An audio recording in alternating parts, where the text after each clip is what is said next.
Let us find the EMF of the given cell. Zinc, it has the highest reduction potential. So zinc will behave as anode and lead that behaves as cathode. Therefore, the anode is zinc in zinc 2 plus ion. Here the concentration of zinc 2 plus ion in solution is 0.1 molar and the cathode is Pb2 plus Pb. Here the concentration of Pb2 plus ion is 1 molar.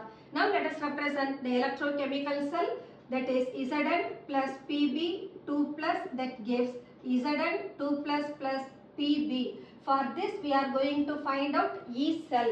So from Nernst equation, E naught cell, we have to find out from cathode minus anode. Now let us solve this. Here log 0.1 is given, the log 10 to the power minus 1 ன்னு எடுத்துக்கலாம். Power rule apply பண்ணோம்னா that becomes minus log 10. Minusum minusum plus ன்னு ஆயிடும். Therefore EMF of the cell is 0.6665 volt. உங்களுக்கு இந்த video பிடிச்சிருந்ததுனா like பண்ணுங்க, share பண்ணுங்க, comment பண்ணுங்க and subscribe பண்ணுங்க. Thank you.